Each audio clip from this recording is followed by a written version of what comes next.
नमस्कार. सिटी न्यूजच्या बुलेटिनमध्ये प्रेक्षकांचं मनपूर्वक स्वागत. आज दिनांक 2 जुलै 2026 वार गुरुवार. बातमीची सुरुवात करूया सुविचार मालेने. संघर्ष हा आयुष्याचा शेवट नसून तो यशाकडे नेणारा सर्वात महत्वाचा टप्पा असतो. जो पार केला की माणूस स्वतःवर विश्वास ठेवायला शिकतो. आजचा सुविचार आपण बघितला. आता बघूया बातमीपत्राच्या ठळक बातम्या.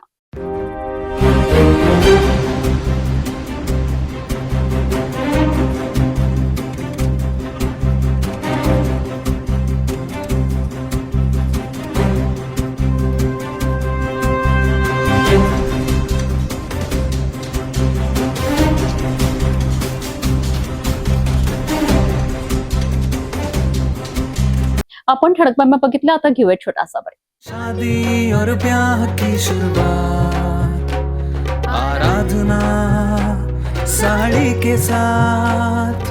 आराधना wholesale shopping mall L2 Bijland complex, Nandgaon Peth, Amravati, Jawahar road, Amravati. Break नंतर बघूया सविस्तर बातम्या. सुरुवातीला एक नजर टाकूया शहरातील गुन्हेगारी क्षेत्रातील घडामोडींवर.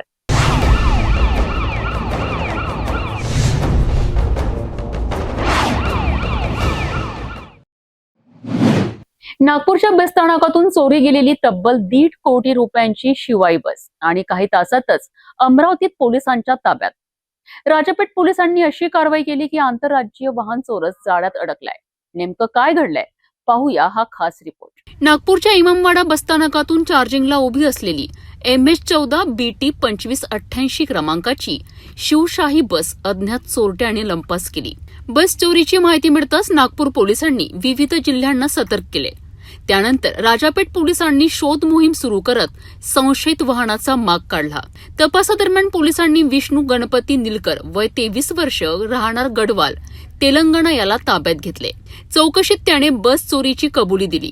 आरोपीने सांगितले की चोरी केलेल्या बसमधील बॅटरी, टायर आणि डिझेल वेगळे करून विकण्याचा त्याचा डाव होता. पोलीस तपासात आणखी धक्कादायक माहिती समोर आली आहे. आरोपीने तेलंगणा, आंध्र प्रदेश आणि हैदराबाद परिसरात तब्बल 20 बस चोरी केल्याचे उघड केले आहे. राजापेठ पोलिसांनी चोरीचा 1,53,00,000 रुपयांची शिवशाही बस जप्त केली असून पुढील तपास सुरू आहे. विविध राज्यांतील पोलिसांशी समन्वय साधून आरोपीच्या इतर गुन्ह्यांचाही तपास केला जात आहे. ही कारवाई पोलीस आयुक्तांच्या मार्गदर्शनाखाली राजापेठ पोलिसांच्या विशेष पथकाने यशस्वीरित्या पार पाडली आहे. 1.5 कोटींची शिवाई बस चोरी करूनही पोलिसांच्या तावडीतून आरोपी सुटू शकला नाही. राजापेठ पोलिसांच्या या धडाकेबाज कारवाईमुळे आंतरराज्यीय वाहन चोरीच्या मोठ्या रॅकेटचा उलगडा होण्याची शक्यता व्यक्त केली जात आहे.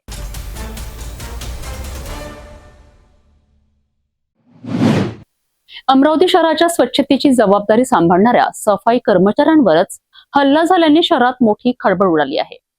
झोन क्रमांक 1 अंतर्गत आझाद नगर आणि द्वारका नगर परिसरात नाल्याच्या कचऱ्यावरून सुरू झालेला वाद थेट मारहाणीपर्यंत पोहोचलाय. कर्मचारी की जान की कोई वैल्यू नहीं है. तुमचा काय आहे, तुम्ही इतने नगर सेवकली आणून घ्या, बोलून घ्या, पाहून की नगर सेवकली.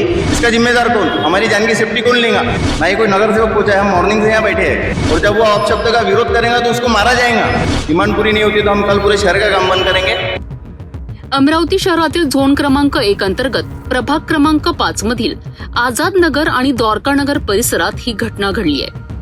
सफाई कर्मचाऱ्यांनी नाल्यातील कचरा काढून बाजूला ठेवला होता. मात्र काही वेळाने एका नागरिकाने बोरवेलच्या पाण्याने तोच कचरा पुन्हा नाल्यात वाहून दिल्याचा आरोप आहे. याबाबत संबंधित सफाई कर्मचाऱ्यांनी नागरिकाशी चर्चा करण्याचा प्रयत्न केला. मात्र साधा संवाद वादात बदलला आणि वादाचे रूपांतर मारहाणीत झाल्याचे सांगितले जात आहे. दरम्यान दुसरा कर्मचारी या संपूर्ण घटनेचा व्हिडिओ मोबाईलमध्ये रेकॉर्ड करीत होता. त्याचा मोबाईल हिसकावून घेण्यात आल्याचा आणि त्यालाही मारहाण करण्यात आल्याचा आरोप कर्मचाऱ्यांनी केला आहे. सफाई कर्मचाऱ्यांचा मोबाईल हिसकावून घेण्यात आल्याचा आणि त्यासोबतच मारहाण करण्यात आल्याचा आरोप करण्यात आला आहे. या घटनेनंतर संतप्त कर्मचाऱ्यांनी गाडगेनगर पोलीस ठाणे गाठत आरोपींना तत्काळ अटक करण्याची मागणी केली आहे. एवढेच नाही तर अटक न झाल्यास संपूर्ण शहरातील स्वच्छता काम बंद करण्याचा इशाराही देण्यात आला आहे. घटनेनंतर परिसरात नागरिकांची मोठी गर्दी जमली. हे प्रकरण थेट गाडगेनगर पोलीस ठाण्यात पोहोचलेत. पोलिसांनी 2 व्यक्तींविरुद्ध भारतीय न्याय संहितेतील विविध कलमान्वये गुन्हा दाखल केलाय. मात्र आरोपींनी तात्काळ अटक करण्यात आली नसल्याचा आरोप करत सर्व सफाई कर्मचाऱ्यांनी काम बंद आंदोलन सुरू केलेत. नेमकी म्हणजे आम्ही द्वारका नगरमध्ये काम करायला गेलो, सफाई कर्मचारी आमचे जे आम्ही सुपरवायझर सकाळी पाठवलं द्वारका नगर. तिथं आम्ही गेलो, तिथं आम्ही साफसफाई केली. साफसफाई केल्यानंतर तिकडचे कामगार 2-3 जण आले, जे आपले लोक होते ते आले. त्यांनी आमचे सफाईचे कर्मचारी होता त्यानं पाहिलं स्वतःहून का बा एक जण पाण्यानं नाली कचरा टाकत होता. तर त्यानं म्हटला जे आमचे हाय भाऊ, तर नाही म्हटलं कसा टाकला. त्यांनी म्हटलं का बा कसा नका टाकू नालीत मध्ये, आम्ही आहोत तर गाडी उभी आहे, सर्व काही उभं आहे. ते ऐकायला काही तयार नव्हते. तर ते डायरेक्ट गाली गुप्तर करले आणि भंगी भंगी हे शब्द म्हणून जातीवाद केला का बा तुम्ही भंगडलेलं काय समजत नाही, तुमचं काय आहे, तुम्ही येत नाही, नगरसेवकले आणून घ्या, बोलून घ्या, पाहून घे नगरसेवकली, असे त्याने शब्द उपचार केले. मग अशी व्हिडिओ वगैरे आहे. गाडगेनगर पोलीस ठाण्यातच कर्मचाऱ्यांनी ठिय्या आंदोलन करत आरोपींना अटक करण्याची मागणी लावून धरली आहे. आमच्या सुरक्षेची हमी कोण देणार असा सवाल कर्मचाऱ्यांनी उपस्थित केला. कर्मचाऱ्यांचे म्हणणे होते की शहराची स्वच्छता आम्ही करतो, मात्र आमच्यावर हल्ले होत असतील आणि आरोपींवर कठोर कारवाई होत नसेल तर आम्ही काम कसे करायचे. सब सफाई कर्मचारी यहाँ जमा हुए क्योंकि आज हमारे जोन क्रमांक 1 प्रभाग क्रमांक 5 द्वारका नगर आजाद नगर में कुछ हमारे कर्मचारियों के साथ मारपीट की गई. रोज की तरह हमारे कर्मचारी साफ सफाई के लिए गए थे. वहाँ पे नाली वाले ने कुछ नाली निकाला, कचरा ऊपर रखा, तो वहाँ के एक व्यक्ति ने बोरिंग के पाइप से वो कचरा वापस नाली में डाल दिया. और जब उसको कर्मचारी ने बोला कि भाई तू नाली में क्यों डाल रहा फिर से, हमारी गाड़ी कचरा उठा रही है, तो उसने डायरेक्ट गाली गलौज से बात किया कि बहुत अपशब्द में बोला कि अभी तक तुम कहाँ अपनी ऐसी तैसी कर रहे थे. उसने बहुत बेकार शब्दों में जवाब दिया. और जब उसको कर्मचारी ने बोला कि आप गाली क्यों दे रहे, ऐसे वैसे, एक कर्मचारी वीडियो बना रहा था कि वो गाली दे रहा है तो मैं वीडियो बनाता हूँ, तो उसका मोबाइल भी छीना, उसको भी मारा और 2 कर्मचारी को मारा. ऐसे टोटल 3 कर्मचारी के साथ मारपीट की गई है. 2 कर्मचारी घायल भी है, इसके पैर में लगा है. आज हम पूरे यहाँ पुलिस स्टेशन में जमा हुए. जब तक उसको अरेस्ट करेंगे नहीं, उस पर कार्रवाई करेंगे नहीं, तब तक हम यहाँ से हटेंगे नहीं. और हमारी अगर डिमांड पूरी नहीं होती तो हम कल पूरे शहर का काम बंद करेंगे. आज हम पुलिस स्टेशन में रिपोर्ट देने आए तो हमको यहाँ पे एनसीआर किया है. यहाँ पे इतना बड़ा प्रकरण होने के बाद में अगर हमारी जान की कोई सेफ्टी नहीं है, उसको मारने के बाद में उसके पीछे पत्थर लेके दौड़े, डंडे लेके दौड़े, वो गाड़ी छोड़ के अपनी जान बचा के वहां से भाग कर आया और यहाँ पे पुलिस स्टेशन में उस पर एनसीआर दाखिल किया है.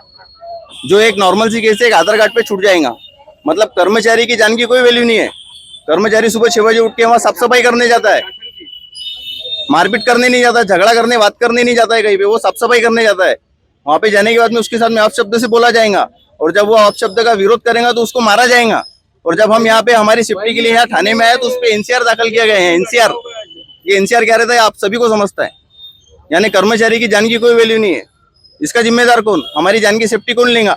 अभी हम थाने में आए थे, यहाँ पे हमको बोला जा रहा है कि आप सब घर पे जाओ, हम उनको ला रहे हैं, हम उस पर कार्रवाई कर रहे हैं. और एनसीआर कॉपी हमको हाथ में दी गई है. यहाँ पे हमको यहाँ पे प्रेशर डाला जा रहा है कि आप सब थाने से बाहर जाओ. अभी तक यहाँ पे मनपा का कोई अधिकारी पहुंचा नहीं है जो हमारे साइड से खड़े रहे, ना ही कोई नगर सेवक पहुंचा है. हम मॉर्निंग से यहाँ बैठे हैं. यानी हमारा कैसा, जो सुबह से हमको काम बताते वो एक नगर सेवक हमारे साथ खड़ा नहीं है, कोई अधिकारी हमारे साथ खड़ा नहीं है. यहाँ जितने भी खड़े हैं सब मेरे सफाई कर्मचारी, मेरे भाई है सारे, जो गरीब घर के. इनकी जान का कैसा, इनकी सेफ्टी का कैसा, इसकी जिम्मेदारी कौन लेगा. अखेर महापौरांशी चर्चा झाल्यानंतर कर्मचारी कामावर परतलेत. मात्र या घटनेने कोणार्क कंपनी, मनपा प्रशासन आणि शहरातील स्वच्छता व्यवस्थेवर अनेक गंभीर प्रश्न उपस्थित झाले आहेत. कोणताही नगरसेवक किंवा मनपा अधिकारी आमच्या बाजूने बोलण्यासाठी आला नाही, अशी नाराजीही कर्मचाऱ्यांनी व्यक्त केली. यानंतर सर्व कर्मचारी महापालिकेत पोहोचलेत आणि महापौरांशी चर्चा केली. नगर सेवक भी आपके साथ में है, आप निश्चित रहेंगे. बहुत बहुत धन्यवाद सर.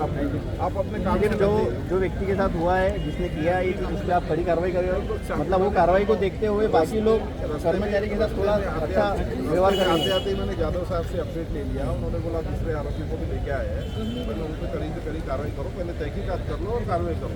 कोरोना किसको भी नहीं, मेरे का अधिकारी उसके कर्मचारी की गलती है कि अपनी कंप्लेंट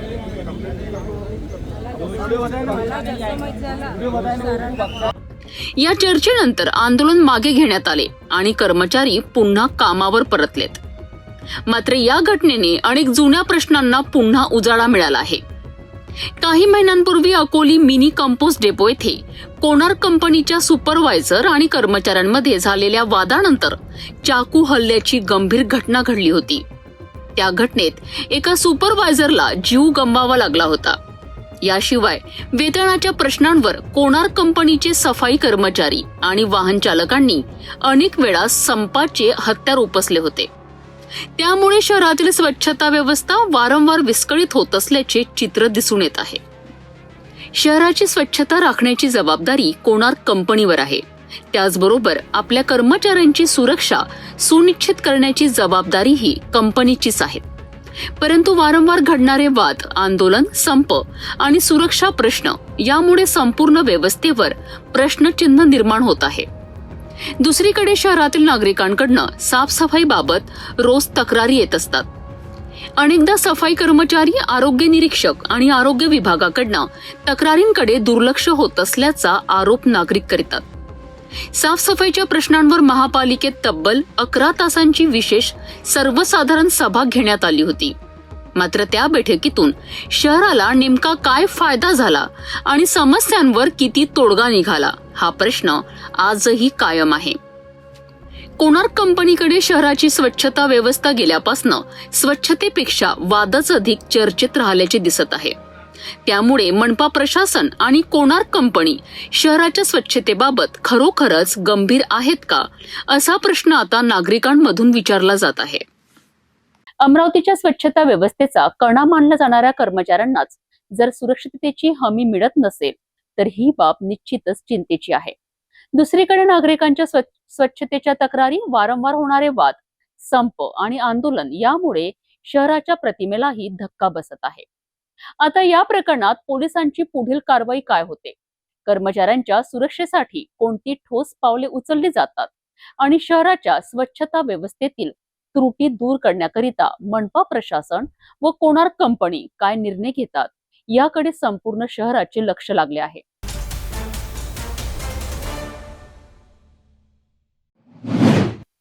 अमरावती शहरातील सर्वाधिक वर्दळीचा आणि नेहमीच गजबजलेला बसस्थानक परिसर आज अचानक प्रशासनाच्या धडक कारवाईचा साक्षीदार ठरलाय. महानगरपालिकेच्या अतिक्रमण विभागाने आणि वाहतूक विभागाने संयुक्त मोहीम राबवत बसस्थानकाच्या प्रवेश आणि निर्गमन मार्गावरील अतिक्रमणांवर कारवाई केली आहे. मात्र या कारवाई दरम्यान काही दुकानांवर कारवाई झाली तर काहींना वगळण्यात आल्याचा आरोप होत असून राजकीय दबावामुळे कारवाई अर्धवट थांबवल्याची चर्चाही रंगू लागली आहे. नेमकी काय आहे संपूर्ण घटना, पाहूया या विशेष वृत्तात. अमरावती शहरातील मध्यवर्ती बसस्थानक परिसर हा दररोज हजारो प्रवासी, वाहन चालक आणि नागरिकांनी गजबजलेला असतो. या परिसरात वाढत्या अतिक्रमणामुळे वाहतूक कोंडीची समस्या दिवसेंदिवस गंभीर बनत होती. याच पार्श्वभूमीवर गुरुवारी महानगरपालिकेच्या अतिक्रमण विभागाने आणि वाहतूक विभागाने संयुक्त मोहीम हाती घेतली आहे. या कारवाईत बसस्थानकाच्या निर्गमन मार्गालगत असलेल्या अनेक अतिक्रमणांवर हातोडा चालविण्यात आलाय. दुकानदारांनी रस्त्यावर वाढवलेले शेड, टेबल, फलक आणि इतर साहित्य हटविण्यात आले. त्यानंतर कारवाईचा मोर्चा प्रवेश मार्गाकडे वळविण्यात आला. मात्र निर्गमन मार्गालगत काही दुकानांवर कारवाई झाली तर काही अतिक्रमणे कायम राहिल्याचे चित्र दिसून आलेत. त्यामुळे कारवाईत भेदभाव झाल्याचा आरोप स्थानिक नागरिक आणि व्यापाऱ्यांकडून करण्यात आलाय. याबाबत उपस्थित कर्मचाऱ्यांना विचारणा करण्यात आली असता राजकीय दबावामुळे कारवाई पुढे नेण्यात अडचणी येत असल्याचे सांगितल्याचा दावा काही नागरिकांनी केला आहे. यानंतर प्रशासनाने सायन्स स्क्वेअर मैदानासमोरील दोन्ही बाजूंना असलेल्या अतिक्रमणांवर मोहीम राबवली. येथे अंडा, चायनीज आणि नाश्त्याच्या सुमारे 10 ते 12 हातगाड्या आणि तात्पुरती दुकाने उभी राहत असल्याचे दिसून आले. मात्र प्रशासनाची वाहने येत असल्याची माहिती मिळताच अनेक विक्रेत्यांनी आपले साहित्य तातडीने हटवून परिसर सोडल्याचे पाहायला मिळालेत. कारवाई दरम्यान अतिक्रमण पथकाच्या हाती काही टेबल आणि साहित्य लागलेत, तर बसस्थानकाच्या मुख्य प्रवेशद्वारासमोर बसलेल्या काही भाजी विक्रेत्यांना हटविण्यात आले. त्यामुळे कारवाईची तीव्रता आणि परिणामकारकता यावरही प्रश्नचिन्ह उपस्थित केले जात आहेत. प्रशासनाचे म्हणणे स्पष्ट आहे. शहरातील वाढती वाहतूक कोंडी कमी करणे, नागरिकांना मोकळे रस्ते उपलब्ध करून देणे आणि बसस्थानक परिसरातील सुरक्षेला प्राधान्य देणे हा या मोहिमेचा मुख्य उद्देश आहे. वाहतूक सुरळीत ठेवण्याकरिता अतिक्रमण हटवण्याची मोहीम आवश्यक असली तरी ती कोणताही भेदभाव न करता आणि सर्वांवर समान निकष लावून राबवण्याची अपेक्षा नागरिक व्यक्त करीत आहेत. शहर अतिक्रमण मुक्त करायचे असेल तर प्रशासनाबरोबरच राजकीय नेते, व्यापारी आणि नागरिकांनीही सहकार्य करण्याची गरज असल्याचे मत व्यक्त होत आहे. अमरावतीच्या सर्वाधिक व्यस्त बस स्थानक परिसरातील ही कारवाई वाहतूक व्यवस्थेकरिता महत्वाची मानली जात असली तरी कारवाईतील कथित भेदभाव आणि राजकीय दबावाच्या चर्चेमुळे अनेक प्रश्न उपस्थित झाले आहेत.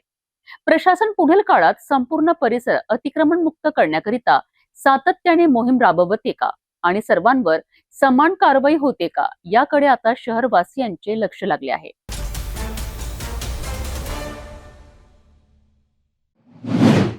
अमरावतीत राजवीर जनहित संघटनेच्या वतीने एक महत्वाची मागणी प्रशासनासमोर ठेवण्यात आली आहे. नबीनच्या शान विरोधात कथित वक्तव्य केल्याचा आरोप करत नाजिया इलाही खान यांच्या अटकेची आणि त्यांच्यावर कठोर कायदेशीर कारवाई करण्याची मागणी करण्यात आली आहे. जिल्हाधिकाऱ्यांमार्फत मुख्यमंत्री आणि मुख्यमंत्र्यांना निवेदन पाठवण्यात आले असून कारवाई न झाल्यास राज्यव्यापी आंदोलनाचा इशाराही देण्यात आला आहे. अमरावतीमध्ये राजवीर जनहित संघटनेच्या वतीने जिल्हाधिकाऱ्यांमार्फत महाराष्ट्राचे मुख्यमंत्री आणि गृहमंत्री यांना निवेदन सादर करण्यात आले. संघटनेचे संस्थापक अध्यक्ष रहमत खान उर्फ रम्मू पत्रकार यांच्या नेतृत्वात हे निवेदन देण्यात आले. नबीनच्या शान विरोधात कथित वक्तव्य केल्याचा आरोप करत नाजिया इलाही खान यांच्यावर तातडीने गुन्हा दाखल करून अटक करण्यात यावी, तसेच त्यांच्यावर महाराष्ट्र संघटित गुन्हेगारी नियंत्रण कायद्यानुसार कठोर कारवाई करण्यात यावी अशी मागणी करण्यात आली आहे.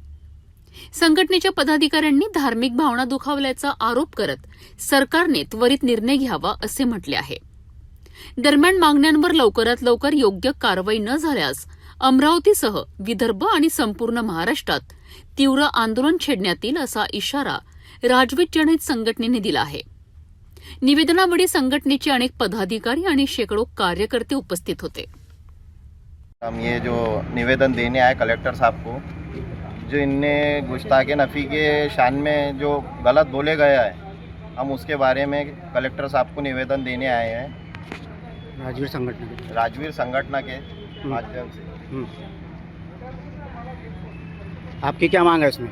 बस हमारी यही मांग है, जल्द से जल्द वो कार्रवाई करे जाए उसके ऊपर और उसको अरेस्ट करे जाए. अच्छा अच्छा.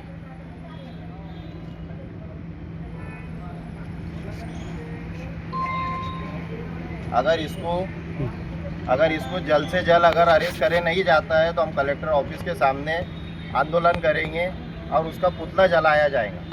नाजिया इलाही खान यांच्या विरोधात कठोर कारवाई करण्याची मागणी करत राजवीर जनहित संघटनेने सरकारला थेट इशारा दिला आहे. आता या निवेदनावर प्रशासन आणि राज्य सरकार कोणती भूमिका घेते याकडे सर्वांचे लक्ष लागले आहे.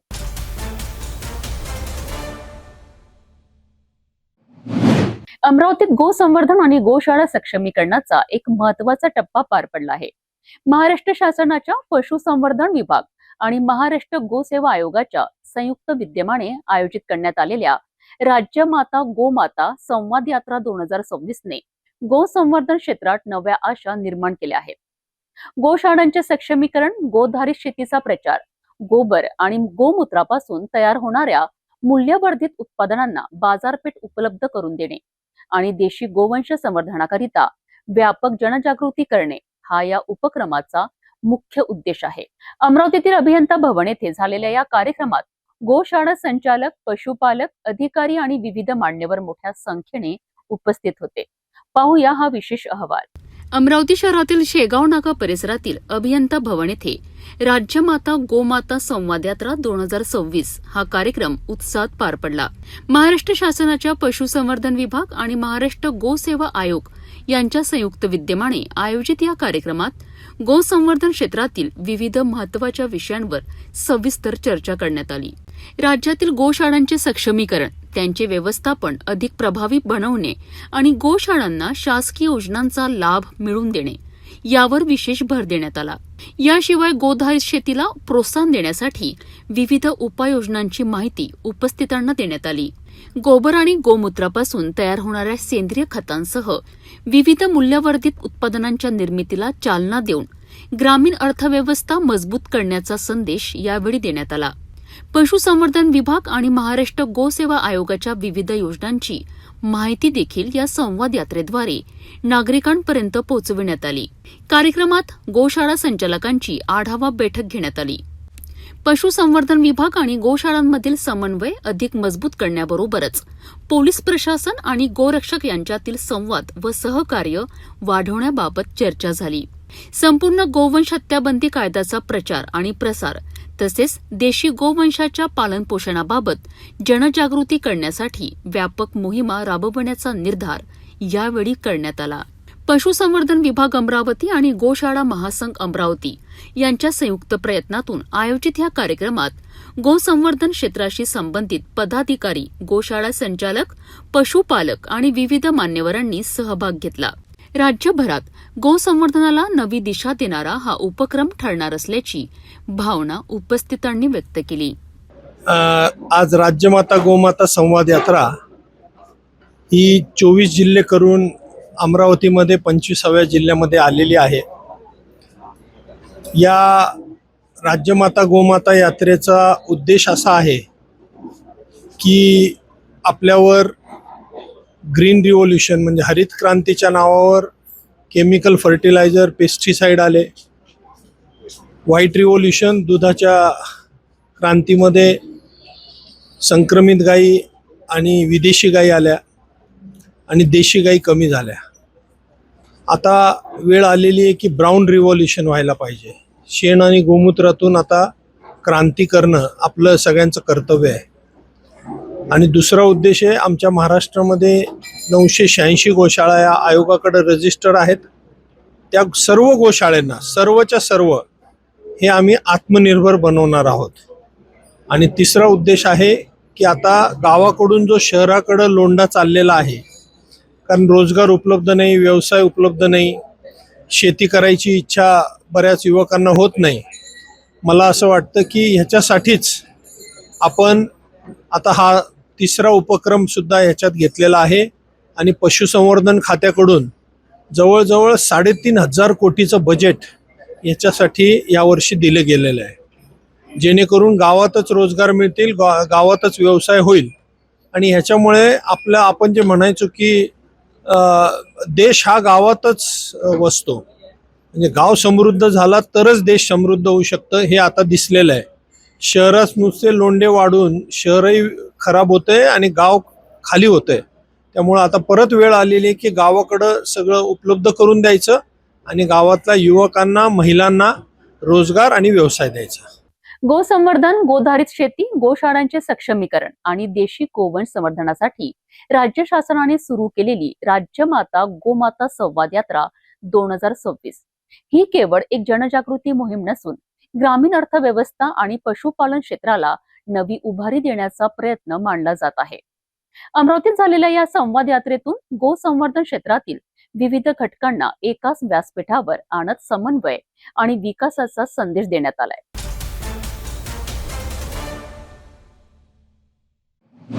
अंजनगाव सुर्जी नगर परिषदेत सध्या मोठा राजकीय संघर्ष उफाळून आला आहे.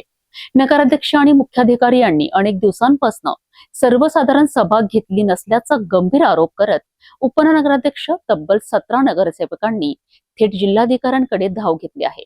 विकास कामे ठप्प झाल्याचा आरोप करत आता प्रशासनाच्या भूमिकेवरही प्रश्नचिन्ह उपस्थित केले जात आहे. नेमकं काय आहे संपूर्ण प्रकरण, पाहूया हा रिपोर्ट. अंजनगाव सुर्जी नगर परिषदेत सर्वसाधारण सभा न घेण्यात आल्याच्या आरोपामुळे राजकीय वातावरण चांगलेच तापले आहे. उपनगराध्यक्ष प्रियंका मालठाणे यांच्या नेतृत्वाखाली 17 नगरसेवकांनी थेट जिल्हाधिकारी कार्यालयात जाऊन लेखी निवेदन सादर केलेत. नगरसेवकांचा आरोप आहे की नगराध्यक्ष आणि मुख्याधिकारी यांनी अनेक दिवसांपासून एकही सर्वसाधारण सभा बोलावलेली नाही. नगर परिषद औद्योगिक नगरी नियम 1965 मधील कलम 81 नुसार दर महिन्याला किमान एक सर्वसाधारण सभा घेणे बंधनकारक आहे. मात्र या नियमांकडे जाणीवपूर्वक दुर्लक्ष करण्यात आल्याचा दावा नगरसेवकांनी केला आहे. सभा होत नसल्यामुळे शहरातील रस्ते दुरुस्ती, नाली बांधकाम, पाणी पुरवठा योजना, स्वच्छता मोहीम तसेच विविध नागरी सुविधांशी संबंधित प्रस्ताव मंजूर होऊ शकले नसल्याचा आरोप करण्यात आला आहे. याचा थेट फटका शहरातील नागरिकांना बसत असून अनेक विकास कामे रखडल्याची खंत नगरसेवकांनी व्यक्त केली आहे. नगरसेवकांनी जिल्हाधिकाऱ्यांकडे तातडीने हस्तक्षेप करून सर्वसाधारण सभा आयोजित करण्याची मागणी केली आहे. उपनगराध्यक्ष प्रियंका मालठाणे यांनी नागरिकांनी दिलेल्या जनादेशाचा सन्मान राखण्यासाठी नियमित सभा होणे आवश्यक असल्याचे सांगितलेत. हम नगर सेवक और हमने जो कलेक्टर के सामने जो तकरार की है वो तकरार हमारे गांव के विकास के हिसाब से है कि 6 महीने उलट गए. जो जनता ने हमको चुन के दिया, जिस विश्वास के साथ उन्होंने हमको चुन के दिया, तो 6 महीने से वो काम, वो विश्वास हमारी तरफ से नहीं हो पा रहा. हम जिस पद पे बैठे हैं उस पद का उस पद की अगर गरिमा हमें रखनी है, लोगों का विश्वास अगर हमें रखना है, तो 4 साल के बाद, 4 साल का जो प्रशासक बैठा था उसके बाद लोगों ने जिस विश्वास के साथ चुन के दिया है काम, विकास, और जिस माध्यम से अपन ने लोगों से मत लिया है, तो वो अपेक्षा पूर्ण करने के लिए हम सभी नगर सेवक वहां पर कलेक्टर ऑफिस में तकरार लेकर गए कि अगर हमारी मीटिंग ही नहीं होगी, अगर हमारी सभा ही नहीं होगी, जो अध्यक्ष के हिसाब से, मतलब उनके अध्यक्षते खाली जो मीटिंग निकलती है सभी मेंबर की, तो वो अगर हो नहीं सकी तो गांव का विकास कैसे होगा. मतलब मीटिंग में अगर हम सारे नगर सेवक जब तक आएंगे नहीं, वो उनके जो एरिया के, उनके प्रभाग के जो काम है वो मीटिंग में ही लिए जाते हैं, और वो जब तक ठहराव नहीं होंगे तब तक काम आगे बढ़ेंगे नहीं. तो आप देख सकते हैं कि गांव की अवस्था क्या होगी, रस्ते, प्रत्येक प्रभाग की अवस्था क्या होगी. धूपकाला निकल चुका है, मतलब उन्हाळ्याचा दिवस निघून गेलेला आहे आणि पावसाळा, मतलब बारिश शुरू हो गई है. बारिश के अभी पहली ही बारिश हुई तो लोगों के घरों में पानी चला गया और नालियां भर के हो गई. तो उसकी जो परेशानी सामान्य नागरिक को हो रही है, तो वो परेशानी सामान्य जनता किसे बताएगी. हमारी जवाबदारी है कि हमारा जो पद है वो जवाबदारी का पद है, हमें उस जवाबदारी को पूर्ण करना होगा. पर अगर उन्होंने वो नहीं किया तो मैं एक उपाध्यक्ष इस नाते से, जिस नाते से मैं उस चेयर पर बैठी हूँ, वहां पर बैठी हूँ, जो उपाध्यक्ष पद में भूषव रही हूँ, तो उस खुर्ची का कोई मोल नहीं रहेगा. अगर मैं उन जनता की अपेक्षा पूर्ण नहीं कर पाऊंगी, या गांव के लोग जब हम जाते हैं तो बोलते हैं ना कि 6 महीने से कुछ भी नहीं, नाली नहीं, रास्ते नहीं, तो अगर उन्होंने नहीं सुना तो वो मुझे तो बताएंगे ना. इसलिए हम उसी हिसाब से सभी नगर सेवकों ने जब ये सब बताया मुझे कि अध्यक्ष साहब ने ऐसा ऐसा नहीं किया, तो आप हमारी बात का थोड़ा सा दखल लीजिए. तो उस हिसाब से हम सभी वहां पर तकरार लेके गए कि कलेक्टर साहब ने हमारी जो विकास की कामें रखड़ ली है तो वो पूर्ण करना चाहिए. बस इस हिसाब से हम गए. जाणीवपूर्वक सभा टाळून विकास कामांना खीळ घातली जात असल्याचा आरोपही त्यांनी केलाय. अच्छा, ये 17 जो नगर सेवक है, इसमें भाजपा के अलावा और कौन कौन है? उसमें भाजपा के अलावा हम भाजपा के 3 हैं, और शिंदे के 3, 2 समाजवादी और 2 अपने कांग्रेस के हैं, और 7 उबाठा के. ऐसा मिला के 17 लोगों की टोटल सहमति है. सहमति. तो इसके पीछे एक कयास लगाया जा रहा है कि कहीं ना कहीं ये अविश्वास की तैयारी तो नहीं, ऐसा कुछ नहीं. हमने जो किया वो 1965-81 के कलम के अनुसार कि जो मीटिंग जो बैठक होती है वो 30 दिन के अंदर बैठक होनी चाहिए. तो यहाँ पे हमारी एक पहली बैठक होती 20/2 को, मतलब फरवरी महीने में 20 फरवरी को हुई थी पहली जनरल बैठक. और उसके बाद हमारी दूसरी बैठक जो बजट की हुई थी, जनरल नहीं थी वो, बजट की थी, आर्थिक बजट की, वो हुई थी 28 तारीख को. तो उसके बाद कोई बैठक नहीं हुई. तो वहां से 4 महीने और उलट गए. आचार संहिता भले ही 23 को खत्म हुई, और उसके तुलने में अगर अपन देखें कि बाकी के तालुके, बाकी के जो शहर हैं, दरियापुर, अचलपुर, आकोट, अपन अपने आसपास के जब तालुके व शहर देखते हैं तो उस हिसाब से अपना अंजनगांव बहुत पीछे है. हमने जब वो देखा कि अपना अंजनगांव बहुत पीछे है, तो इसमें अपना अंजनगांव पीछे नहीं रहना चाहिए. अब 6 महीने उलट गए और हमने सोमवार तक राह देखी कि मीटिंग कम से कम सोमवार तक तो भी निकलनी चाहिए थी. फिर जुलाई महीना लग रहा, मतलब 7वां महीना चालू होने वाला था. तो उसी की वजह से हमने सोमवार के दिन हम सभी कलेक्टर ऑफिस गए और वहां पे हमने तकरार नोंदी. तो ये थे हमारे साथ में अंजनगांव सुरजी के नगर उपाध्यक्ष प्रियंका मालठाने, जिनको आपने सुना। उनका कहना है कि अगर से शहर का विकास करना है, रास्ते सुधारना है, नालियां सुधारना है, साफ सफाई के लिहाज से लोगों की समस्या का निराकरण करना है, तो मीटिंग का आयोजन होना चाहिए। जबकि नगर अध्यक्ष और सीईओ मीटिंग नहीं ले रहे हैं, इस तरीके का उनका आरोप है। अब देखना ये होगा कि सारी बातों में राजकारण कितना होता है और समस्या का निराकरण कितना होता है। दरम्यान जिल्हाधिकारी कार्यालयाने निवेदन स्वीकारले असून आता प्रशासन कोणता निर्णय घेते आणि नगराध्यक्षांना सभा घेण्याचे निर्देश दिले जातात का, याकडे अंजनगाव सुरजीतील नागरिकांचे लक्ष लागले आहे। अंजनगांव सुरजी नगर परिषद के नगर उपाध्यक्ष समेत 17 नगर सेवकों ने अमरावती जिले के कलेक्टर को लिखित शिकायत की है। उनका आरोप है कि अंजनगांव सुरजी के नगर अध्यक्ष और नगर परिषद के चीफ ऑफिसर सीओ ने पिछले कई दिनों से एक भी जनरल मीटिंग नहीं की है, जबकि हर महीने मीटिंग होना चाहिए। उनका कहना है कि उन्होंने जो लिखित शिकायत दी है उसमें कहा गया है कि नगर अध्यक्ष और चीफ ऑफिसर जानबूझकर नगर परिषद काउंसिलिंग इंडस्ट्रियल टाउन रूल्स 1965 के सेक्शन 81 के मुताबिक रेगुलर मीटिंग करने से बच रहे हैं। नगर सेवकों ने अफसोस जताया है कि इस वजह से शहर में जरूरी डेवलपमेंट के काम जैसे नाली बनाने के काम, सड़क की मरम्मत के काम, साफ सफाई के काम, लोगों के जो समस्याओं के मुद्दे जुड़े हुए हैं उसको सुलझाने के लिए मीटिंग करना जरूरी है। अब इस तकरार के बाद देखने जैसी बात होगी कि अंजनगांव सुरजी के नागरिकों की समस्याओं का निराकरण होता है या राजकारण होता है। जावेद शाह, सिटी न्यूज, अंजनगांव सुरजी। अंजनगाव सुरजी नगर परिषदेतील हा वाद आता जिल्हाधिकारी कार्यालयापर्यंत पोहोचला आहे। सर्वसाधारण सभा होणार का, विकास कामांना गती मिळणार का आणि प्रशासन पुढे कोणती भूमिका घेणार, हे येणाऱ्या काही दिवसात स्पष्ट होणार आहे।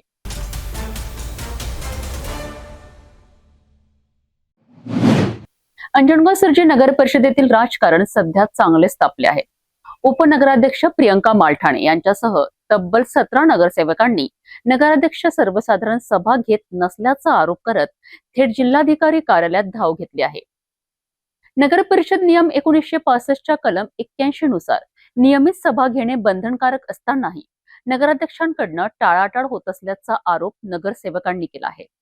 मात्र या सर्व आरोपांवर नगराध्यक्ष अविनाश गायगुले यांनी स्पष्टीकरण देत सांगितले की सत्ता स्थापन झाल्यापासून 2 सर्वसाधारण सभा झाल्या आहेत। तिसरी सभा विधान परिषद निवडणुकीच्या आचारसंहितेमुळे रद्द करण्यात आली होती। ही रद्द झालेली सभा आता पुढील 7 ते 8 दिवसात घेण्यात येणार असून शहरातील विविध प्रश्नांवर त्यामध्ये चर्चा होणार असल्याचे त्यांनी स्पष्ट केले। अंजनगांव सुरजी में एक नया राजकीय मामला सामने आया है। अंजनगांव सुरजी में नगर अध्यक्ष और सीओ की तकरार 17 नगर सेवक और अंजनगांव सुरजी के नगर परिषद के नगर उपाध्यक्ष ने जिला अधिकारी के पास में की है। उनका कहना है कि जो जनरल मीटिंग होना चाहिए, जनरल मीटिंग नगर अध्यक्ष और सीओ नहीं ले रहे हैं। इसको लेके उनकी नाराजगी भरा पत्र जिला अधिकारी को उन्होंने सौंपा है। अब इसी पर हमारे साथ बात करने के लिए है अंजनगांव सुरजी के नगर अध्यक्ष अविनाश जी गायगुले। हम उनसे बात करेंगे। अविनाश भाई, आपसे जानना चाहेंगे कि पूरा मामला क्या है? मामला तो मेरे भी ख्याल में नहीं है क्या है करके, क्योंकि मेरे साथ में ऐसी मीटिंग की कोई बातचीत करके या मैंने उसको दुर्लक्ष करके डिनाई किया उन लोगों को, ऐसा तो कुछ मामला है नहीं, मेरे ख्याल में तो नहीं आया है। सिर्फ इतना कहना है उन लोगों का कि 20 फरवरी से लेके मीटिंग ही नहीं ली हमने। उसके बाद में एक 28 फरवरी को विशेष सभा हुई है। उसके बाद में 21 मई को हमने मीटिंग ली थी, मीटिंग रखी थी, नोटिसेस भी गए थे सबको। लेकिन उसके पहले 1-2 दिन पहले विधान परिषद की आचार संहिता लग गई और आचार संहिता लगने के बाद में लीगली कलेक्टर साहब के तरफ से एक पत्र आया कि ये मीटिंग आपकी स्थगित करना है करके, तो वो हिसाब से हमने मीटिंग स्थगित कर दिया। बाद में 25 जून तक आचार संहिता ही थी, 26, 27, 28 को छुट्टी आ गई। 29 तारीख को हमने वही मीटिंग कंटिन्यू की है। आने वाले 4-5 दिनों में वो मीटिंग हम फाइनल कर रहे। ऐसा कोई भी नहीं है कि कोई किसको बोले तो प्रॉब्लम में लाके मीटिंग न लेना, ऐसा कोई मकसद नहीं था। इसके पहले थोड़े विषय कम थे, उसकी वजह से थोड़ा डिले हो गई मीटिंग। इसके अलावा कुछ भी प्रॉब्लम नहीं। अच्छा, इसमें एक बात नजर आ रही है, आप भाजपा से है, नगर उपाध्यक्ष भी भाजपा से है, उसके बावजूद भी आपका विरोध, और साथ ही साथ जो आपके साथ में सत्ताधारी है, चाहे वो समाजवादी पार्टी से हो, उबाटा से हो, वो भी लोग आपके विरोध में है। क्या है पूरा मामला? ये थोड़ा अलग प्रश्न है मेरे लिए, इसका उत्तर मैं दे नहीं सकता आपको, क्योंकि इसके लिए मैंने बाकी लोगों से बातचीत हुई है मेरी। ऐसा कुछ नहीं है कि वो भी मेरे सभागृह के सदस्य है, सम्मान्य सदस्य है, उनको पूरा अधिकार है उनका मत व्यक्त करने का, उनको संविधान ने अधिकार भी दिया है। ऐसा नहीं है कि वो मेरे पक्ष के है तो मेरे सामने बात नहीं करना करके, उनको अधिकार है। उनको लगा कि भाई जैसा थोड़ा फास्ट होगा, ऐसा हुआ तो हो सकता है, ऐसी भी बात हो सकती है कि भाई थोड़ा स्लो चल रहा है तो कुछ तो भी अध्यक्ष साहब को पुश करने के लिए, मेरे को पुश करने के लिए ये सब किया होगा, पर बोलते नहीं आता। या फिर विकास के नाम से कोई राजकारण तो नहीं हो रहा? मेरे को तो नहीं लगता ऐसा कोई राजकारण है करके, क्योंकि मेरे साथ वाले सभी सदस्य उसमें, हमने 6 महीने से साथ में काम किया है। ऐसा कोई राजकारण करने लायक विषय उसमें मेरे को नजर नहीं आ रहा है। अच्छा, उनका कहना है कि सभा नहीं लेने के कारण जो लोगों की समस्या है, जैसे कि रास्तों के काम, डामरी काम को लेकर, नाली सफाई के काम को लेके, साफ सफाई के काम को लेके, लोगों को बरसात में जो असुविधा निर्माण हो रही है, लोगों के घरों तक के पानी पहुंच रहा है, ये सारी चीजें मीटिंग नहीं लेने के कारण, ये सारी चीजें का काम करने के लिए प्रॉब्लम निर्माण हो रही है, ऐसा उनका कहना है। बरसात की बात करते होंगे तो हमने 2.5 महीने पहले से नाले सफाई का काम हाथ में लिया है। उसका टेंडर बाकायदा, उसका टेंडर वर्क ऑर्डर निकाल के वो काम हमारे नगर परिषद के जरिए करना चालू है। एटलीस्ट 90% काम पूरे हुए हैं। उस दिन की जो बारिश हुई है, नेचर के सामने तो किसका चलता नहीं, बहुत ताकत से बारिश हुई है। उसकी वजह से पहले बारिश में क्या होता है, थोड़ा सा जो कचरा वगैरह रहता है कहीं अटक उटक जाता है, तो उसकी वजह से थोड़ा पर प्रॉब्लम गया है। लेकिन उस दिन हमारे सभी कर्मचारियों ने रात को 11 बजे तक जेसीबी से सब नाले सफा किए और आज वो प्रॉब्लम पूरा सॉल्व हुआ है। यानी ऐसा नहीं है कि वो मीटिंग न लेने की वजह से कोई दिक्कत आई है। रही बात अपने रास्तों की, तो रास्ते का ठहराव हमने पहले मीटिंग में लिया था कि डामरी रास्ते है, डागडुगी करना पड़ता, क्योंकि मैंने पहले मीटिंग में ये विषय लिया है 20 तारीख की मीटिंग में। लेकिन फंड के अभाव से उसको प्रस्ताव तैयार करने में थोड़ा फंड आने में, अप्रैल महीने में फंड आया, हमने उसका एस्टीमेट बनाया, प्रमा लिया, उसके बाद में वो टेंडर को लगाना और आचार संहिता लग गई। आचार संहिता 1 महीना रही तो बारिश हो गई। बारिश में गांव में के कोई डामरी रास्ते करना उचित नहीं है टेक्निकली, लेकिन फिर भी हम उस पर क्या उपाय योजना करने की है, हम सभी सदस्य और मुख्याधिकारी साहब मिलके उसका हल नक्की निकालेंगे और जितनी तकलीफ लोगों को कम करनी है उतनी करेंगे। और लोगों का कहना जो है वो हम मान्य करते कि 6 महीने हुए हैं, लेकिन उसके बाद की जो प्रोसेस रही थी पूरी 2 महीने, कैसे हमारे उपाध्यक्ष के इलेक्शन, समिति का इलेक्शन, सभापति का इलेक्शन, इसमें गए। उसके बाद के 2 महीने तो मेरे पूरे नगर परिषद की व्यवस्था ठीक करने में गए, क्योंकि 4 साल प्रशासन था, 4 साल में लोगों की कम नजर थी नगर परिषद की तरफ। लेकिन जैसे हमारा पूरा नगर सेवक लोग और हम मिलके वहां बैठे तो लोगों की अपेक्षा बढ़ना थी और बढ़ रही। उस तरह से हम प्रत्येक काम को रिस्पॉन्सिबिलिटी लेके हम काम को लेके आगे जा रहे हैं।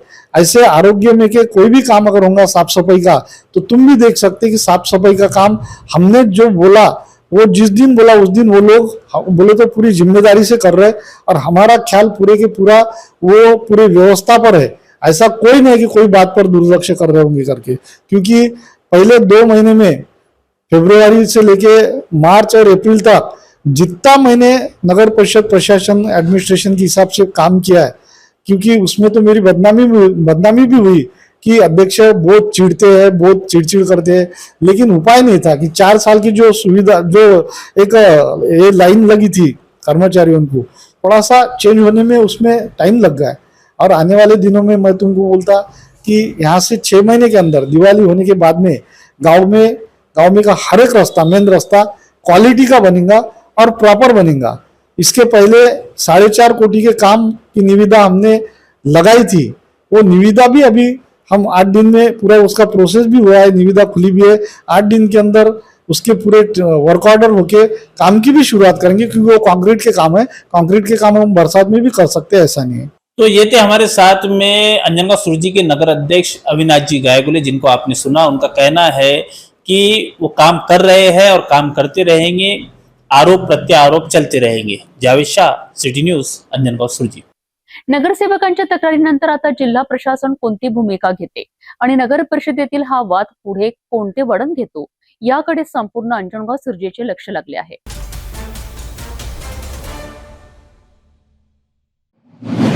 रात्रभर वीज गायब, दिवसातून अनेक वेळा वीज खंडित आणि त्यातच हजारो रुपयांची वीज बिले। या त्रासाला कंटाळलेल्या कामनापूर, घुसडी, काशीखेड आणि वाढोणा येथील ग्रामस्थांनी थेट महावितरण कार्यालयात धडक देत संताप व्यक्त केलाय। एवढेच नाही तर समस्या मांडण्याकरिता गेलेल्या नागरिकांना कार्यालयात एकही जबाबदार अधिकारी आढळला नाही। धामणगाव रेल्वे तालुक्यातील कामनापूर, घुसडी, काशीखेड आणि वाढोणा या गावांमध्ये वीज पुरवठ्याचा प्रश्न दिवसेंदिवस गंभीर बनत आहे। ग्रामस्थांच्या म्हणण्यानुसार दिवसातील जवळपास 12 तास वीज पुरवठा खंडित राहतो। रात्रभर अंधाराचे साम्राज्य असताना ग्राहकांना मात्र 4 ते 5 हजार रुपयापर्यंतची वीज बिल पाठवली जात आहेत। याशिवाय अनेक रस्त्यांवरील विद्युत दिवे बंद असून नागरिकांच्या सुरक्षेचाही प्रश्न निर्माण झाला आहे। या सर्व समस्या मांडण्याकरिता ग्रामस्थ नारगावंडी येथील महावितरण कार्यालयात पोहोचलेत, मात्र तेथे एकही जबाबदार अधिकारी उपस्थित नसल्याने नागरिकांचा संताप आणखी वाढलाय। ग्रामस्थांनी यापूर्वीही अनेक वेळा निवेदने दिलीत, मात्र कोणतीही ठोस कारवाई झाली नसल्याचा आरोप करण्यात आलाय। समस्या तातडीने सोडवाव्यात, अन्यथा बेमुदत उपोषण आंदोलन छेडण्याचा इशाराही देण्यात आला आहे। वीज पुरवठ्याच्या मूलभूत सुविधांकरिता नागरिकांना आंदोलनाचा इशारा द्यावा लागत असेल तर ही बाब गंभीर मानली जात आहे। आता महावितरण प्रशासन ग्रामस्थांच्या मागण्यांवर किती लवकर कारवाई करते याकडे सर्वांचे लक्ष लागले आहे।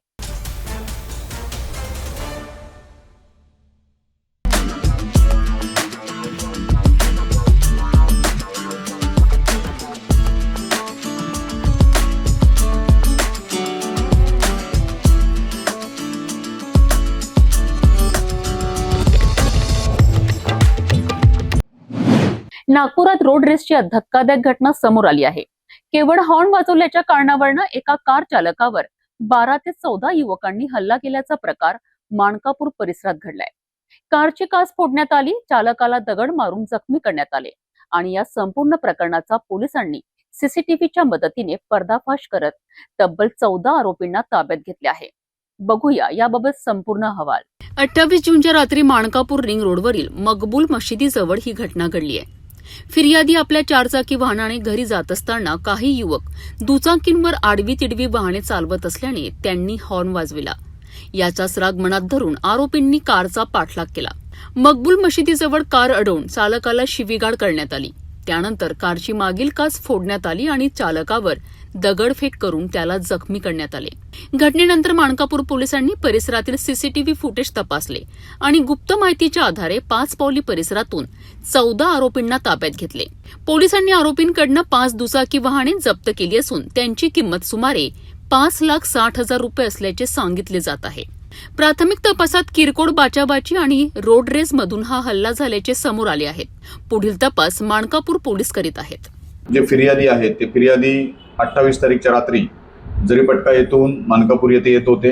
ते त्यांच्या खाजगी कामानिमित्त गेलेले होते आणि माणकापूर येथे घरी येत असताना जरीपटका पोलीस स्टेशनच्या हद्दीमध्ये एका ठिकाणी त्यांचं जे काही 2 व्हीलर चालक होते त्यांनी त्याला साईड न दिल्यामुळे आणि आडवी तिडवी गाडी चालवत असल्यामुळे यांनी सतत हॉर्न द्यायला चालू केलं। फिर्यादींनी त्यांना हॉर्न देत असताना त्या ठिकाणी त्यांची बाचाबाची झाली आणि त्या बाचाबाचीतून राग मनात धरून त्या ठिकाणी जे आरोपी होते त्यांनी त्यांच्या फिर्यादीच्या गाडीच्या पाठीमागे आले।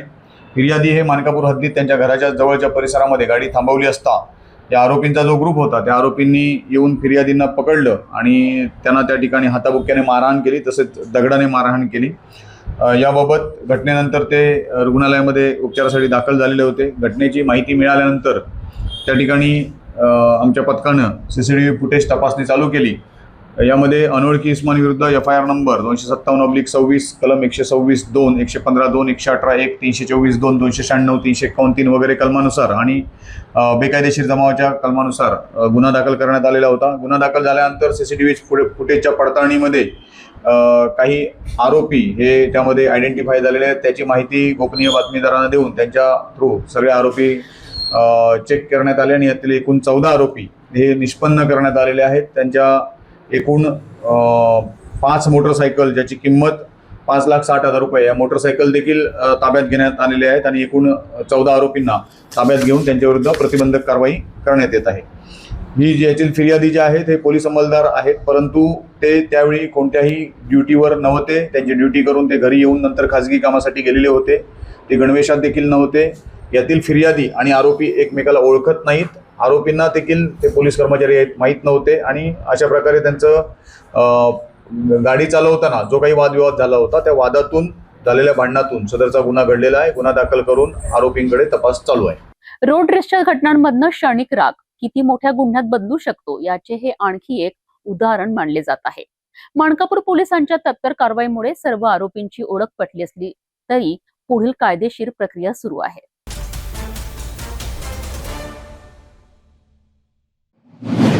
नागपुरातील कळमना परिसरात कायद्याचा धाक निर्माण करणारी आणि नागरिकांना हादरवून सोडणारी एक धक्कादायक घटना समोर आली आहे. अवघ्या 14 वर्षीय मुलावर प्राणघातक चाकू हल्ला करण्यात आला. कार्यक्रमावरून परतणाऱ्या या मुलावर झालेल्या हल्ल्यामुळे परिसरात भीतीचे वातावरण निर्माण झाले. मात्र एका नागरिकाच्या धाडसामुळे मुलाचा जीव वाचला.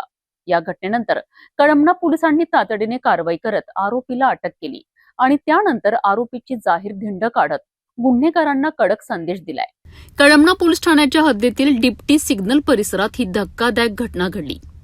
एका कार्यक्रमातून परतणाऱ्या 14 वर्षीय मुलावर अचानक प्राणघातक चाकू हल्ला करण्यात आलाय. हल्लेखोरांनी मुलावर जीवे मारण्याच्या उद्देशाने वार केल्याची माहिती समोर येत आहे. घटनेच्या वेळी परिसरात उपस्थित असलेले मदन वर्मा यांनी प्रसंगावधान राखत धाडसी हस्तक्षेप केला. त्यांनी तातडीने मदतीसाठी धाव घेतल्याने मुलाचा जीव वाचल्याचे सांगितले जात आहे. त्यांच्या शौर्यामुळे एक मोठी दुर्घटना टळली. घटनेची माहिती मिळताच कळमना पोलिसांनी तत्काळ तपास सुरू केला. आरोपीच्या शोधासाठी विशेष पथक सक्रिय करण्यात आले. पोलिसांनी सापळा रचून आरोपीला अवघ्या काही तासात ताब्यात घेतले. प्राथमिक तपासात आरोपीचे नाव निलेश भोयर असून तो 19 वर्षाचा असल्याचे निष्पन्न झाले. पोलिसांनी आरोपीची चौकशी सुरू केली असून हल्ल्यामागील नेमके कारण शोधण्याचे काम सुरू आहे. वरिष्ठ पोलीस निरीक्षक प्रवीण काळे यांच्या मार्गदर्शनाखाली पोलिसांनी आरोपीची परिसरात जाहीर धिंड काढली. या कारवाईमुळे परिसरातील गुन्हेगारांना कठोर संदेश देण्याचा प्रयत्न करण्यात आलाय. कायदा हातात घेणाऱ्यांना कोणतीही माफी नाही असा स्पष्ट इशारा पोलिसांनी दिला आहे.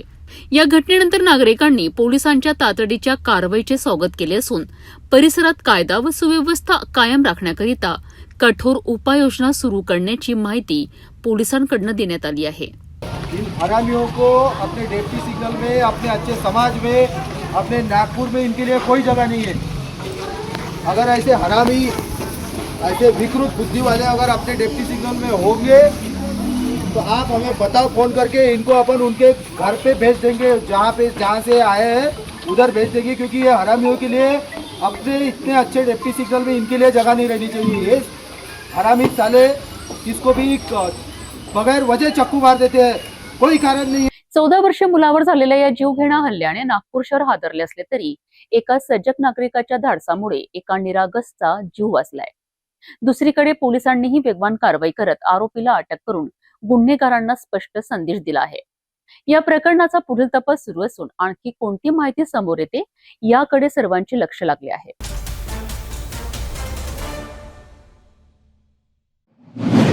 नागपूर शहरात वाहन चोरांविरोधात गुन्हे शाखेच्या वाहन चोरी विरोधी पथकाने मोठी कारवाई केली आहे. धंतोली आणि पाचपोली पोलीस ठाण्यांमध्ये दाखल वाहन चोरीचे गुन्हे उघडकीस आणत 2 आरोपींना अटक करण्यात आली असून 1 लाख रुपयांच्या चोरीच्या दुचाकी जप्त करण्यात आल्या आहे. पाहूया हा विशेष रिपोर्ट. नागपूर गुन्हे शाखेच्या वाहन चोरी विरोधी पथकाला मिळालेल्या गुप्त माहितीच्या आधारे पोलिसांनी सापळा रचत अजय संजय सारवन आणि युगांत उर्फ अंडा संजय कापसे या 2 आरोपींना ताब्यात घेतले. चौकशी दरम्यान आरोपींकडनं धंतोली आणि पाचपोली परिसरातून चोरीस गेलेल्या 2 दुचाकी वाहनांचा शोध लागला. यात होंडा ॲक्टिवा क्रमांक MH31EX 3518 आणि हिरो होंडा मोटरसायकल क्रमांक MH31DY 6204 यांचा समावेश आहे. पोलिसांनी दोन्ही वाहने जप्त करत एकूण 1 लाख रुपयांचा मुद्देमाल हस्तगत केलाय. या कारवाईमुळे वाहन चोरीच्या 2 गुन्ह्यांचा उलगडा झाला असून पुढील तपास सुरू आहे. वाहन चोरी विरोधी पथकातील पोलीस अंमलदार अजय शुक्ला, रोशन तिवारी, नितीन वर्मा आणि त्यांच्या सहकारी हे वाहन चोरी नागपूर शहरात वाहन चोरी गेलेल्या वाहनांचा शोध घेत असताना त्यांना मिळालेली गोपनीय माहितीवरून त्यांनी 2 आरोपी ताब्यात घेतलेले होते. धंतोलीमधील आरोपी होते. एक आरोपीचं नाव युगांत संजय कापसे, वय 19 वर्ष आहे, राहणार अजनी चौक NIT लेआउटमध्ये. दुसरा आरोपी आहे अजय संजय सारवान, हा अजनी मेडिकल कॉलनी येथे राहतो. या 2 आरोपितांना ताब्यात घेतल्यानंतर त्यांच्याकडनं 2 मोटरसायकल जप्त करण्यात आलेला आहे.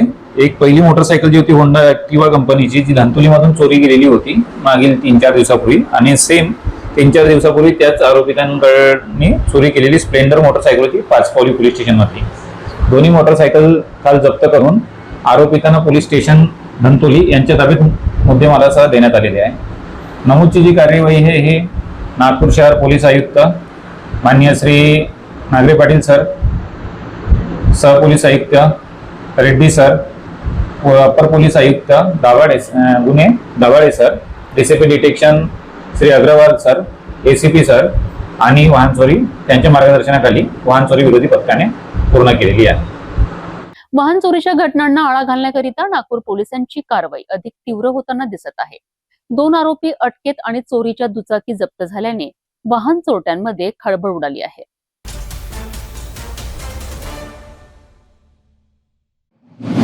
नागपूर जिल्ह्यातील पेंच बॅग प्रकल्पातील चोरबावली पर्यटनद्वाराने यंदाच्या पर्यटन हंगामात इतिहास रचला आहे. तब्बल 21,000हून अधिक पर्यटकांनी येथे भेट देत पर्यटन क्षेत्रात नवा विक्रम प्रस्थापित केला आहे. वाघदर्शन, निसर्ग सौंदर्य आणि स्थानिक रोजगार निर्मितीमुळे चोरबावली पर्यटनद्वार आज राज्यातील वनपर्यटनाचा एक आदर्श ठरत आहे. नेमकी किती झाली कमाई आणि कशामुळे वाढले पर्यटकांचे आकर्षण, पाहूया हा विशेष रिपोर्ट. 30 जून रोजी पेंच बॅग प्रकल्पाच्या कोर क्षेत्रातील जंगल सफारीचा यंदाचा पर्यटन हंगाम अधिकृतपणे संपुष्टात आलाय. मात्र हंगाम संपताना चोरबावली पर्यटनद्वारे अभूतपूर्व यशाची नोंद केली आहे. 1 ऑक्टोबर 2025 ते 30 जून 2026 या कालावधीत तब्बल 21,817 पर्यटकांनी चोरबावली पर्यटनद्वारातून जंगल सफारीचा आनंद घेतलाय. या विक्रमी उपस्थितीमुळे स्थानिक अर्थव्यवस्थेलाही मोठी चालना मिळाली आहे. चोरबावली परिसरातील नयनरम्य निसर्ग, वर्षभर पाण्याने भरलेले पानवठे, दाट जंगल आणि तब्बल 21 किलोमीटर लांबीचा पेंच नदीचा किनारा हे पर्यटकांसाठी प्रमुख आकर्षण ठरलेत. याशिवाय बोरबन हत्ती कॅम्प आणि परिसरात असलेल्या 12 पेक्षा अधिक वाघांचा वावर वन्यजीव प्रेमींसाठी खास आकर्षण बनला. अनेक पर्यटकांना वारंवार वाघदर्शन झाल्याने या पर्यटनद्वाराची लोकप्रियता झपाट्याने वाढली. या पर्यटन हंगामात मार्गदर्शकांना 20 लाख रुपयांहून अधिक मानधन मिळालेत, तर जिस्पी चालक आणि मालकांना तब्बल 1,21 लाख रुपयांचे उत्पन्न प्राप्त झालेत. यासोबतच वन विभागाच्या तिजोरीत 72 लाख रुपयांहून अधिक महसूल जमा झाला आहे. पर्यटन वाढल्याने स्थानिक युवकांसाठी रोजगाराच्या नव्या संधीही निर्माण झाल्यात. 14 नवीन निसर्ग मार्गदर्शक आणि 10 नवीन जिस्पींची नियुक्ती करण्यात आली आहे. तसेच कॅन्टीनची जबाबदारी महिला बचत गटाकडे सोपवण्यात आल्याने महिला सक्षमीकरणालाही बळ मिळाले आहे. वन्यजीव संरक्षण, पर्यटन विकास आणि स्थानिक रोजगार या तिन्ही क्षेत्रांचा प्रभावी संगम घडवून आणण्यात वन विभागाला यश मिळाले असून चोरबावली पर्यटनद्वार राज्याच्या वन पर्यटन नकाशावर अधिक ठळकपणे झळकत आहे. निसर्ग मार्गदर्शक यांना जवळजवळ 20 लाख रुपये जे आहे मानधनच्या सुरुवात मिळालेलं आहेत आणि जे जिप्सी चालक आहेत आणि जे मालक आहेत त्यांना जवळजवळ 1,21,00,000 या ठिकाणी पैसा मिळालेला आहे. तसेच पेंच व्याघ्र प्रकल्पाला सुद्धा यातून जवळजवळ 72 लाखाचा महसूल प्राप्त झालेला आहे की ज्याचा वापर हे या गेटच्या विकासासाठी आणि जे स्थानिक आहेत त्यांच्या रोजगार आणि इतर ज्या सुविधा आहेत त्यांच्यासाठी करण्यात येईल. आणि म्हणजेच उद्देश असा आहे की वन्यजीव संरक्षण, संवर्धन आणि त्याचबरोबर जे बाहेरून येणारे पर्यटक आहेत त्यांनासुद्धा निसर्गाचं दर्शन होणं आणि स्थानिक जे आहेत या ठिकाणचे राहणारे लोक आहेत त्यांनासुद्धा रोजगाराची संधी उपलब्ध करून देणे असा त्रिवेणी संगम साधण्याचा वन विभागाकडून प्रयत्न करण्यात येत आहेत. वाघांचे आकर्षण, निसर्गाचा अनोखा खजिना आणि स्थानिकांच्या रोजगाराला मिळालेली नवी दिशा यामुळे चोरबावली पर्यटनद्वाराने यंदाचा हंगाम संस्मरणीय ठरला आहे. पुढील हंगामातही पर्यटकांचा ओघ आणखी वाढेल असा विश्वास व्यक्त केला जात आहे.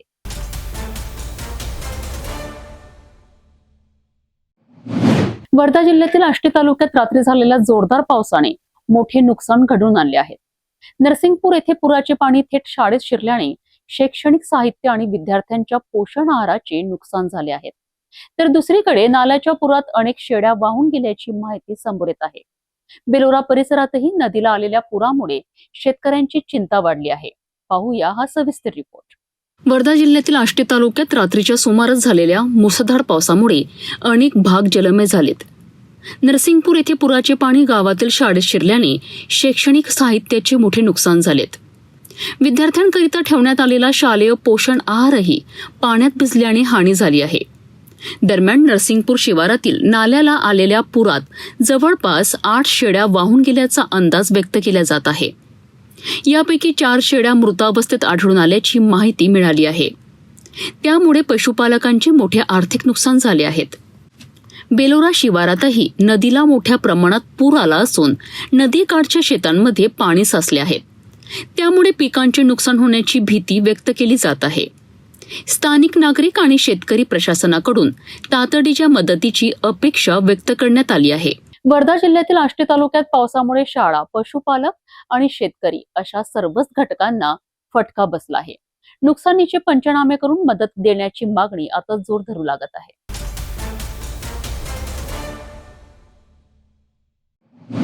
भंडारा जिल्ह्यातील रामपुरी गावातून एक संतापजनक घटना समोर आली आहे.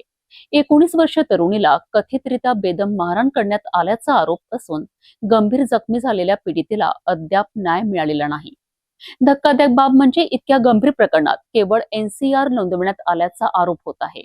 नेमकं काय आहे संपूर्ण प्रकरण बघूया. लाखनी तालुक्यातील रामपुरी येथे शेजारी राहणाऱ्या व्यक्तीने किरकोळ वादातून 19 वर्ष तरुणीचे केस ओढून मान, पाठ आणि शरीराच्या विविध भागांवर मारहाण केल्याचा आरोप करण्यात आला आहे. या हल्ल्यात तरुणी गंभीर जखमी झाली असून तिच्यावर खासगी रुग्णालयात उपचार सुरू आहेत. पीडितेच्या कुटुंबियांचा आरोप आहे की इतक्या गंभीर घटनेनंतरही पालांदूर पोलिसांनी केवळ NCR नोंदवून प्रकरणावर पडदा टाकलाय. आरोपी अद्याप मोकाट फिरत असल्याने नागरिकांमध्ये संताप व्यक्त केला जात आहे. कुठे राहतेस? रामपुरी, तालुका लाखनी. अच्छा. 27 तारखेला जो प्रकरण घडला तर त्यावेळेस काय प्रकरण घडला होता तुझ्यासोबत? मी फक्त वायर कार्ड म्हणाली गेली होती त्याच्याकडे. अच्छा. त्याने मला मारायला धावली ना, ती गच्ची हात पकडूनसाठी मला मारलंय. 2 थापडा येते मारला ना. मी म्हणतो थांबर, आपल्या आई जेव्हा नाव सांगत आहे तर मग आणखी जोरात पकडला ना, आणखी खालता आपटला. असं कुठं खालता? केसांना पकडून आपटलं की मानेला पकडून आपटलं? ती केसाला धरून फक्त आपटले. अच्छा. काय नाव आहे त्या आरोपीचं? शिरधर मेसरा. हा आरोपी तुमच्या घराच्या शेजारी असतो का? अच्छा. किती 27 तारखेला म्हणजे किती वाजता ही घटना घडली? 4 म्हणजे सायंकाळच्या दरम्यान. मग मारहाण झाल्याच्या नंतर जवळपास किती वेळ म्हणजे जवळपास 15-20 मिनिट मारहाण केली? 5 मिनिट? 20 मिनिट. बरं, मारहाण झाल्याच्या नंतर तुला काही दुखापत वगैरे झाली होती म्हणजे मानेला वगैरे? अच्छा. त्याच्यानंतर तुम्ही पोलीस स्टेशनला गेले होते का तक्रार देण्यासाठी? अच्छा. पोलीस स्टेशनात जेव्हा तक्रार तुम्ही देण्यासाठी गेले होते तर तू जे म्हणत होतीस तुझ्या म्हणण्याप्रमाणे पोलिसांनी तक्रार लिहिली का? तक्रार नोंदविताना पोलिसांनी संपूर्ण म्हणणे नोंदविले नसल्याचाही आरोप पीडितेने केला आहे. वडिलांचे छत्र नसलेल्या या तरुणीला न्यायासाठी आई आणि आजीसह शासकीय कार्यालयांचे उंबरठे झिजवावे लागत आहे. आरोपीला तात्काळ अटक करून निष्पक्ष चौकशी करण्यात यावी अशी मागणी पीडित कुटुंबियांनी केली आहे. आता या प्रकरणात पोलीस प्रशासन कोणती भूमिका घेते आणि पीडितेला न्याय कधी मिळतो याकडे संपूर्ण भंडारा जिल्ह्याचे लक्ष लागले आहे.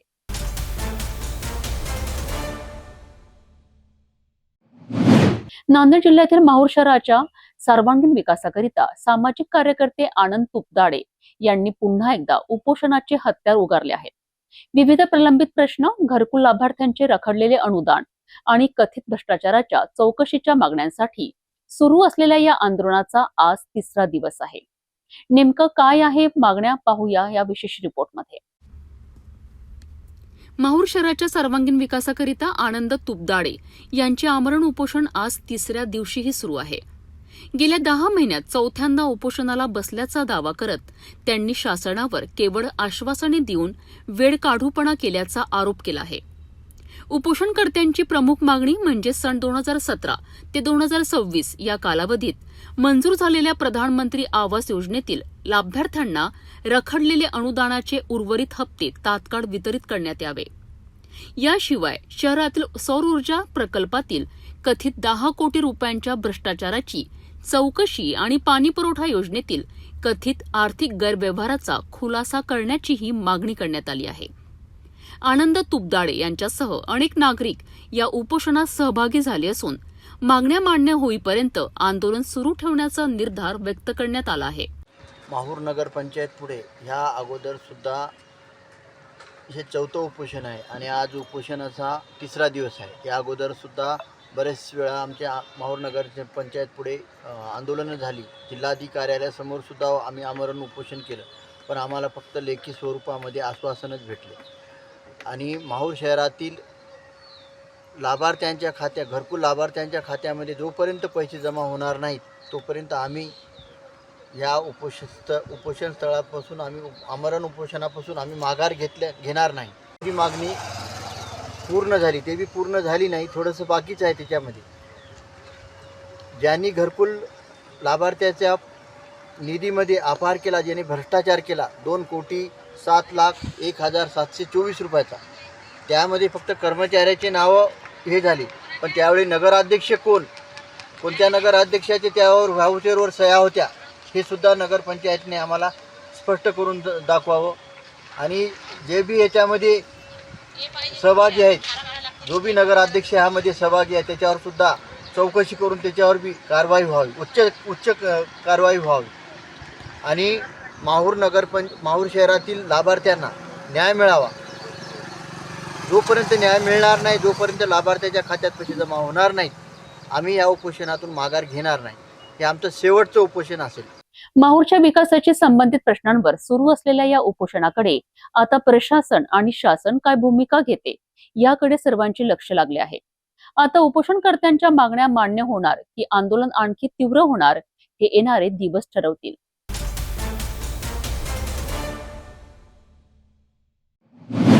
बूस्टर कंपनीच्या बियाणांमुळे हे नुकसान झाल्याचा दावा करत शेतकरी संतप्त झाले आहेत. काही ठिकाणी तब्बल 90% उगवण न झाल्याचे सांगितले जात असून त्यामुळे दुबार पेरणीचे संकट उभे टाकले आहेत. आधीच आर्थिक अडचणीत असलेल्या बळीराजासमोर आता पुन्हा खर्च करण्याची वेळ आली आहे. पाहूया हा विशेष रिपोर्ट. वर्धा जिल्ह्यातील गाडेगाव, अलमडोह आणि परिसरातील अनेक शेतकऱ्यांनी बूस्टर कंपनीच्या सोयाबीन बियाणांबाबत गंभीर तक्रार केली आहे. शेतकऱ्यांच्या म्हणण्यानुसार पेरणीनंतर अपेक्षित उगवण झाली नाही.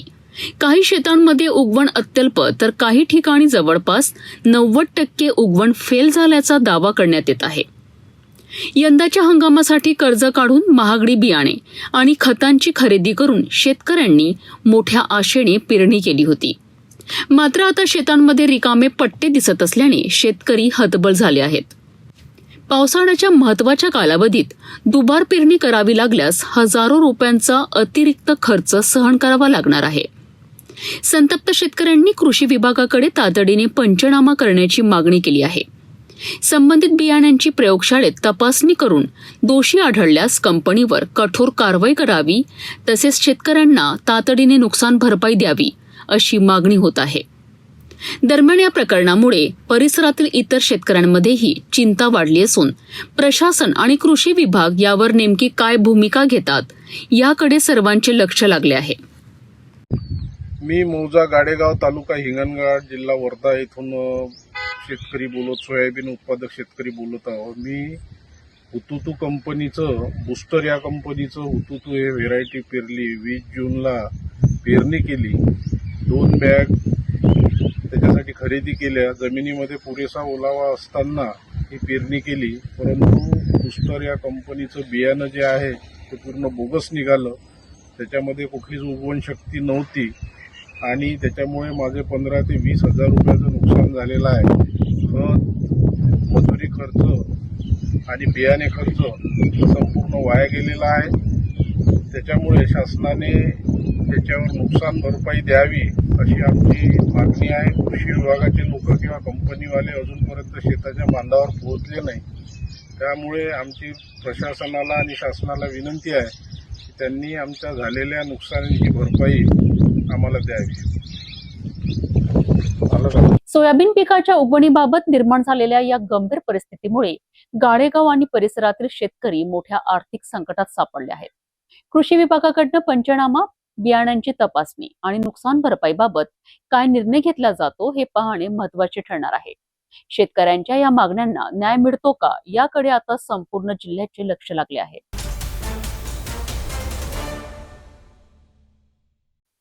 जाता जाता पुन्हा एकदाच्या ठळक बातम्या.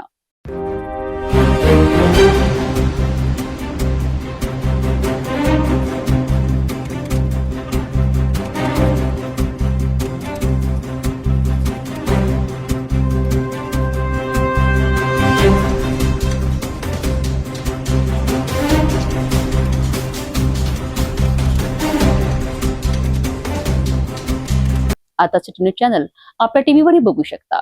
अमरावती जिल्ह्यानंतर विदर्भ आणि महाराष्ट्राचे दर्शक घर बसल्या आपल्या केबल टीव्हीवर सिटी न्यूज बातमी पाहू शकाल.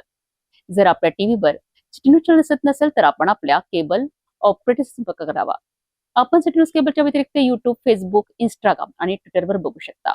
याकरिता सोशल मीडिया अकाउंट सबस्क्राईब करा, फॉलो करा, लाईक करा. युट्यूब अकाउंट सबस्क्राईब करण्याकरिता सबस्क्राईब बटनाला क्लिक करा आणि बेल आयकॉन दाबायला विसरू नका, कारण सर्वप्रथम समाचार आपल्यापर्यंत पोहोचणार आहेत. तसेच सिटीचे फेसबुक पेज लाईक करा, इंस्टाग्राम आणि ट्विटर हँडल फॉलो करा. आपण व्हॉट्सअपवर सुद्धा सूचना देऊन न्यूज प्राप्त करू शकता. व्हॉट्सअप नंबर स्क्रीनवर येत आहे. हे बातमी त्यावरच थांबूया. पुन्हा भेटू नवीन घडामोडींसोबत. आपण बघत राहा फक्त सिटी न्यूज. हर खबर पर पैनी नजर, हर मुद्दे पर सटीक वार, यही है सिटी न्यूज की पहचान. जहाँ सच्चाई की आवाज दबाई जाती है वहाँ सिटी न्यूज उठाता है सवाल. हर स्क्रीन पर, हर प्लेटफॉर्म पर हमारी मौजूदगी बोलती है. सिटी न्यूज हमेशा सच के साथ.